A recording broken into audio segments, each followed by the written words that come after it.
It feels to me that the term superhero movie used to be a subgenre that could take on many forms. For example, Logan was a Western epic with superpowered characters at the core, but the tone was nothing like any of the other X-Men films of years past. Or the way that Constantine gave us a dark horror thriller with demons and monsters, but kept the detective/noir aesthetic and tone and allowed it to bleed through. But these days, it feels like nearly all of the caped cinema we've been getting fits into the same all-encompassing, mass-appealing mega-genre that has really started to feel the same across every film. With the rare exceptions of films like The Batman or Marvel's recent Werewolf by Night special, there's been a frustrating lack of variety in the tones of modern comic book movies. But back in 2011, Marvel was in the infancy of building out their now dominating connected universe by way of introducing different characters in their own films, before they all cross over into one giant blockbuster event with Marvel's Avengers. And with Iron Man already being 2 films in and Thor and the Hulk having been introduced in their own outings, it was time for Kevin Feige and the folks at Marvel Studios to wind the clocks back to 1942 and introduce audiences to one of the MCU's most iconic heroes in Captain America,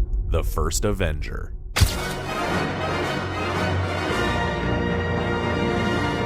Now, if the Iron Man movies were a high-octane action romp, and Thor was a Shakespearean ode to the Renaissance era, and the Incredible Hulk was... I don't know.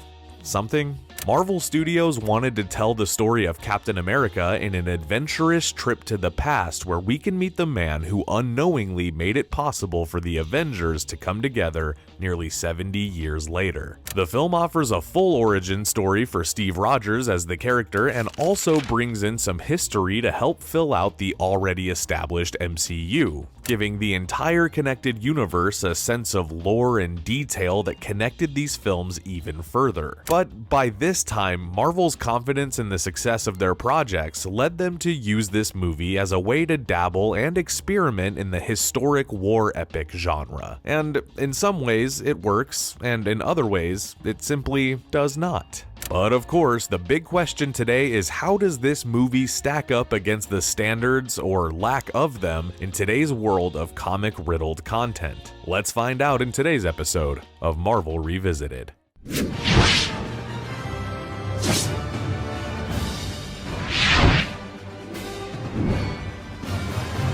Alright, true believers, today we're digging out the star-spangled and action-packed Captain America, the First Avenger. The film follows a young man named Steve Rogers, played by Chris Evans in his most iconic role to date. Steve is a physically meek and inadequate New Yorker who wants nothing more than to serve his country in World War II. After multiple rejections to enlist due to his size and health, Steve's unrelenting patriotism lands him in a lab where the government injects him with super soldier serum, where Steve lands himself a job as America's mascot and the very first Avenger, Captain America.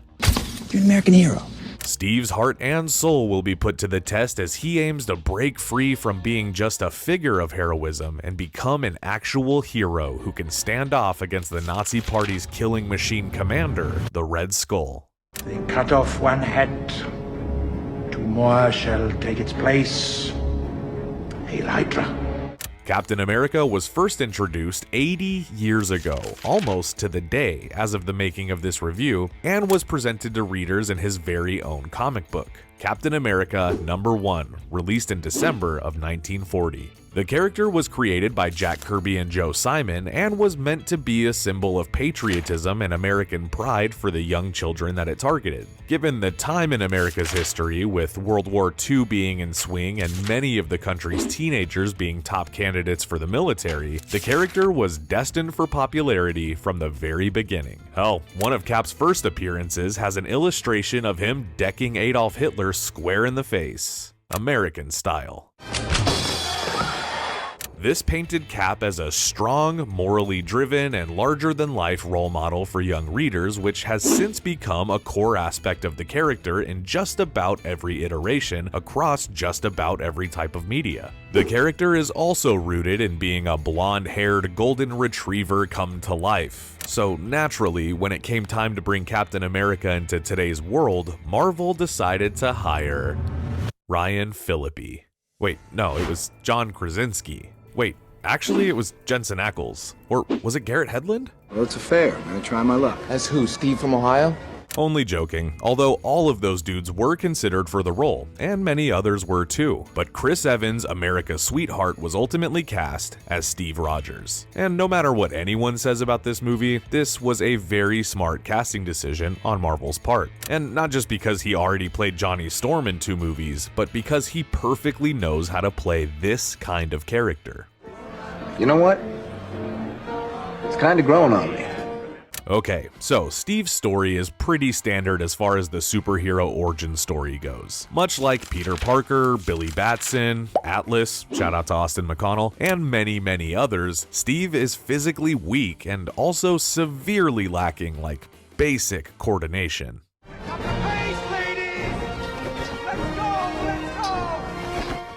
But Steve's heart is much stronger than his body, and when he proves to the US military that he's their most qualified candidate for their new Super Soldier program, Steve is given the gift of a body that matches his ambition, and Captain America is born. I thought he'd be taller. But first, let's talk a little bit about this CGI Steve Rogers situation we got here. In order to make Evans look like a passable dork, a digital body replacement was used with Evans' head digitally rendered on a smaller frame. The result led to a character who, for the first act of the film, has a slightly uncanny and somewhat strange look to them. But in some scenes you can't really tell, and it does work for some stuff. But what is impressive is how they pulled it off. Instead of just using a smaller man to come in and act out the scenes, they digitally shrunk Evans' actual body and dimensions with a technique called plastic surgery. But they did have a body double on set for some scenes that required more convincing methods. And this required each scene to be shot at least 4 different times. But in the end, I guess it was probably worth it. Is this a test? He's still skinny. The movie also introduces Bucky Barnes, who we know as the Winter Soldier. However, in this movie, he's just a plain old handsome American soldier and best friends with Steve. In the comics, Bucky was a controversial character because he was just a young child originally meant to inspire younger audiences. So to avoid any such scandal with the film, Bucky's character was switched to being a friend who is the same age as Captain America and even originally a superior soldier. This change is very welcomed. In fact, I would say it's necessary, but the character of Bucky doesn't really do anything for me in this movie. He's just kind of there. That little guy from Brooklyn who was too dumb not to run away from a fight. I'm following him. Where the movie really kicks off is after Steve gets the serum. At first, he's more of a propaganda cheerleader for the US and kind of just used as a mascot to sell ammo and get kids to enlist. I find this a little bit strange of a thing because why would the government use their highly valuable, cutting-edge serum only to have the candidates stand on stage and just wear a colorful suit and wave at kids? Series E defense bonds. Each one you buy is a bullet in the barrel of your best guy's gun. Wouldn't it make more sense to give the serum to someone you planned on using for combat? Well, Steve certainly seems to think so, because he's starting to wonder if he took the right job and wants to get in the trenches and truly make a difference. And luckily, he's about to. Finish your mission, Doctor, before the American finishes his. Hugo Weaving as Red Skull sounds absolutely amazing on paper, right? Well, some folks also think it's a perfectly good translation from the page to the screen when we see Red Skull make his debut in the movie. Weaving has kind of the perfect face for something like this, with his sharp bone structure and thin face. And with the skin-tight latex mask glued to his head, he does indeed look very much like an imposing Nazi villain. Unfortunately, that's where the positives for this character end for me. Is there something in particular you need?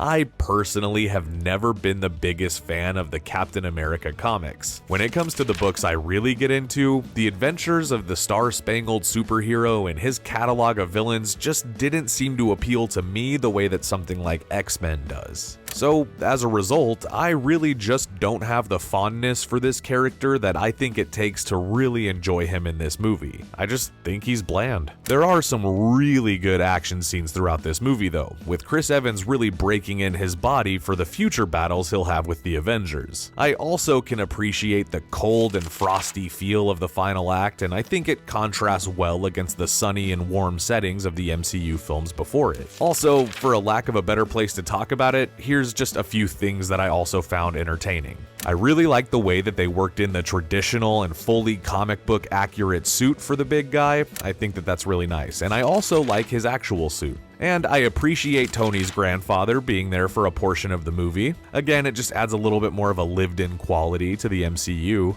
And Steve's romance with Peggy is introduced here, only to be ended tragically and later distilled, convoluted, and made kind of weird by the time we get to the third Captain America movie. And of course, this is also the first MCU film to utilize the now iconic line, "I can do this all day," which does admittedly get me a little bit excited when I hear it in this movie. Just don't know when to give up, do you? I can do this all day.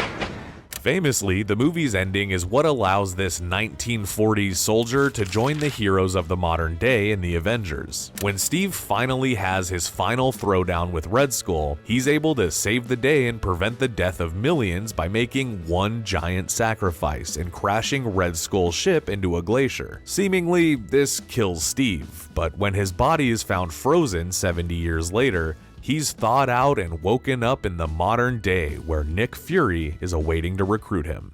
You've been asleep, Cap, for almost 70 years.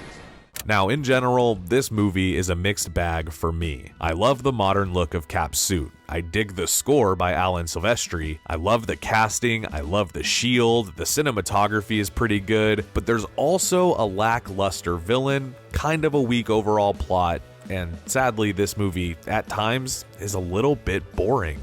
But come on, this is Marvel in their heydays, so this movie did incredible numbers at the box office, making a total of $370 million globally by the end of its box office run. Critical reviews were generally favorable, with Roger Ebert praising the movie's performances, broad storyline, and set pieces, and Village Voice critic Kate Longworth disagreeing with him and calling it a hacky exercise in franchise transition.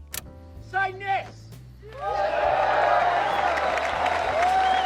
But at the end of the day, it's all about what you think of the movie. So I'd recommend it if you're a fan of early MCU stuff or you're looking for a perfectly acceptable entry in the Captain America franchise. But one thing is for sure, we have plenty more Marvel movies to cover. So make sure you like, subscribe, and we will see you in the next one.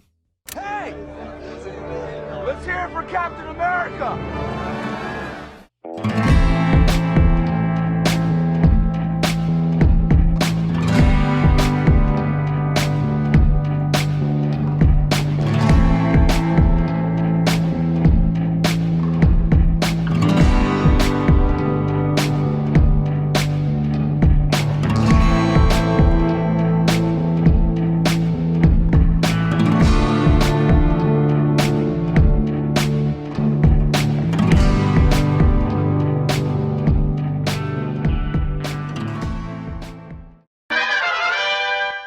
You lose someone?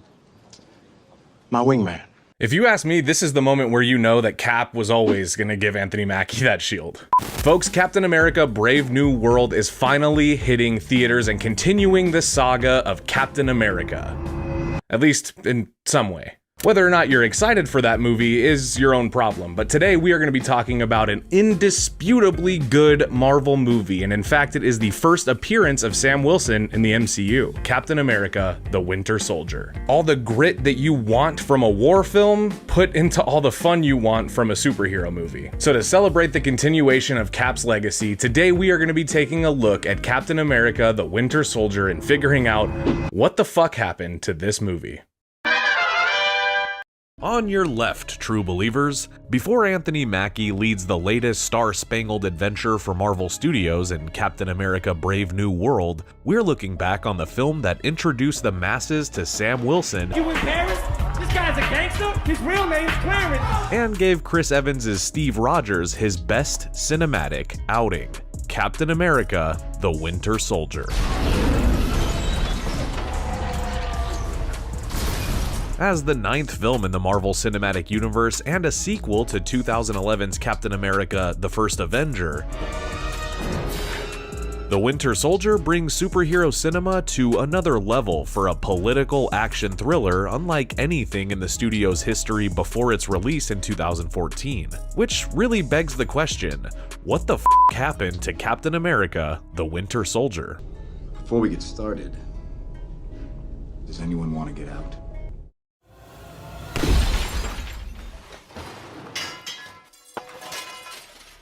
Work on Captain America: The Winter Soldier began before Marvel even released The First Avenger. You look taller. With writers Christopher Marcus and Stephen McFeely penning the screenplay, multiple directors approached the high-profile sequel, including the Bourne Ultimatum director George Nolfi and F. Gary Gray, known for directing Ice Cube's Friday and the NWA docudrama Straight Outta Compton.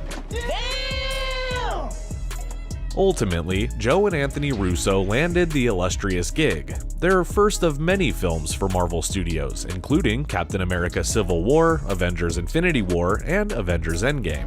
Taking place 2 years after the Battle of New York seen in Marvel's Avengers, Captain America: The Winter Soldier finds Steve Rogers keeping America's ass firm and battle-ready. That is America's ass. In Washington, D.C., while working alongside Natasha Romanoff and Nick Fury to integrate the S.H.I.E.L.D. espionage agency into the fabric of society. As a part of Strike, S.H.I.E.L.D.'s counterterrorism team, Captain America and Scarlett Johansson's Black Widow board a ship overtaken by pirates led by Georges Batroc, a French mercenary and master kickboxer played by Canadian actor Georges St. Pierre. One stealthy infiltration action sequence and hilarious workplace banter later, Steve finds Natasha executing a secret objective for Nick Fury involving data from the ship's computer. With his American flag-covered boxers in a bunch, Cap confronts Fury about compromising the mission, to which Fury introduces Steve to Project Insight. The directive outfits S.H.I.E.L.D.'s helicarriers with spy satellites, giving S.H.I.E.L.D. information that helps them predict disasters and preemptively prevent crimes on a grand scale. When Steve vehemently opposes the operation, and inaccessibility to Natasha's data raises doubt about the mission, Fury turns to S.H.I.E.L.D.'s Secretary of International Security, Alexander Pierce, played by Robert Redford, who, unbeknownst to Fury, is a member of the authoritarian paramilitary global terrorist organization known as Hydra. To make matters worse, Steve's brother-in-arms, Bucky Barnes, who Steve believed is dead, returns as the brainwashed murder machine known as the Winter Soldier.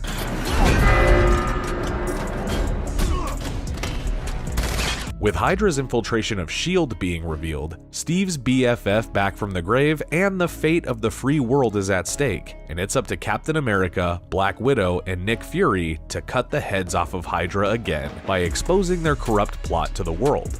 Shut the hell up.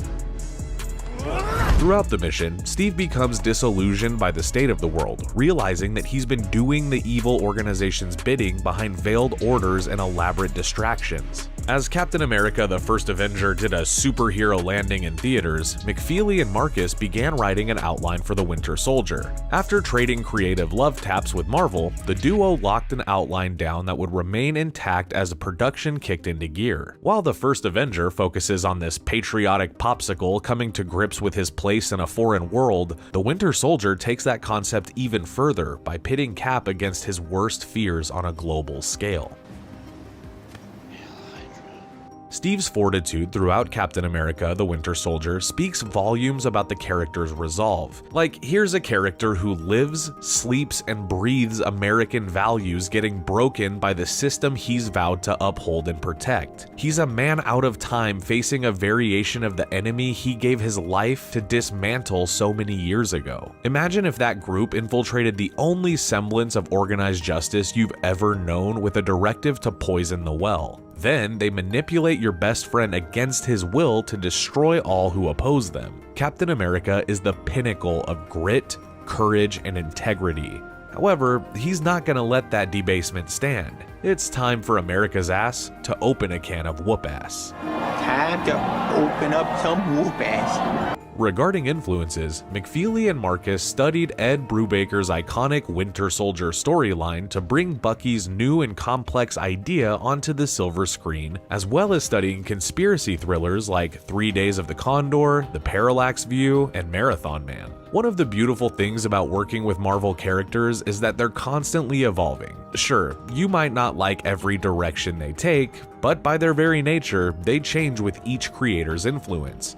McFeely and Marcus rebuilt the MCU's Steve Rogers to be the spinning shield of a political thriller, giving audiences a fresh take on a beloved character. During the scripting process, McFeely and Marcus considered using Jeremy Renner's Clint Barton, aka Hawkeye, in the film. Unfortunately, the character was relatively new, only appearing in Thor and the Avengers. After studying the screenplay, the duo thought Clint would have little to do in the film, seeing as Steve and Natasha's playful relationship serves as comic relief and a link to the other MCU events. After all was said and done, the Russo brothers had a clear path in mind for the Winter Soldier. While they wanted the film to be fun, they also felt it should be topical. All you really need to do is watch the news, watch a YouTube video, or pick up a newspaper to know that the world is perpetually eating itself alive. In other words, there's plenty of inspiration right outside your door.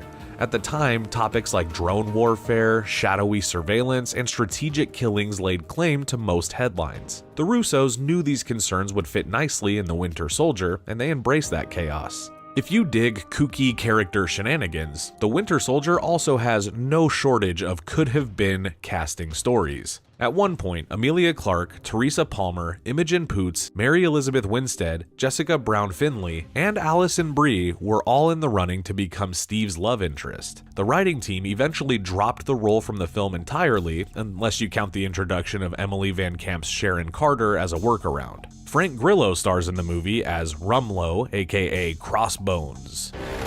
I've been waiting for this! Though his part almost went to Game of Thrones actor Nicolaj Coster-Waldau, as well as Lost's Josh Holloway or Abigail's Kevin Durand. Now, The Winter Soldier is Chris Evans' movie, of course, but it also inducts Anthony Mackie's Sam Wilson, aka the Falcon, into the MCU. McFeely and Marcus do an excellent job of establishing Sam right away. After watching him host a meeting meant to comfort and help guide veterans' mental health, you know who he is. Unlike other MCU characters, Sam remains relatively consistent throughout his journey, forever willing to help and eager to turn the tide of any battle. By the end of the Disney Plus series, The Falcon and the Winter Soldier, he's more than worthy of taking up the shield and turning his gaze to a brave new world.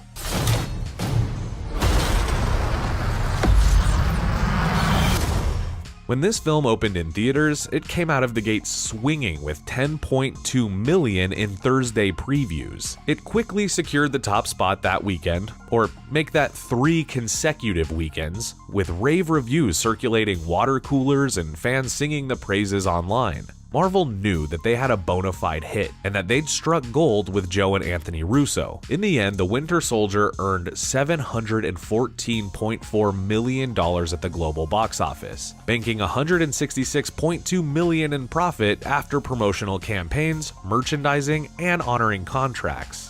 So, the Marvel Cinematic Universe has 34 movies, and Captain America: The Winter Soldier remains one of the best. Tragically, the concerns and concepts raised in the film remain threads in society's fabric today. And as disturbing as that notion is, it makes for one hell of a viewing experience, and a Marvel movie worthy of repeat viewing. After bidding farewell to Chris Evans' Captain America in 2009's Avengers Endgame and passing the torch to Sam Wilson, it's essential to remember the first soldier to don the stars and stripes. Thankfully, Sebastian Stan's Winter Soldier returns in Marvel's Thunderbolts, coming out May of this year, giving us more of a fantastic character established in the Russo super-powered political thriller. Before we continue with our video, here's a reminder to click the Store tab on any of our JoBlo channels and browse our collection of the latest and freshest designs in our merch store.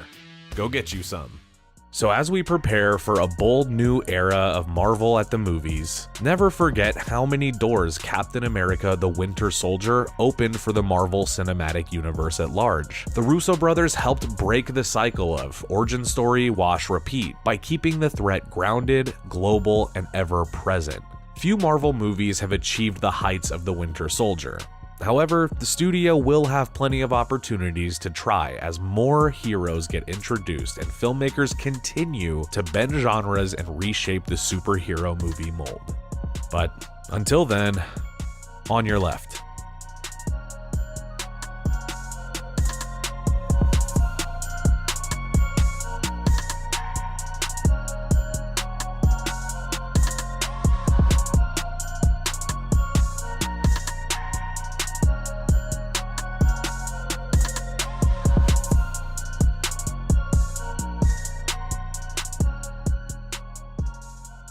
Thank you for clicking on our video, everybody. If you like what you saw here, please make sure you like the video and subscribe and share with your friends who like this sort of content. JoBlo was created by movie fans for movie fans, and we appreciate your support.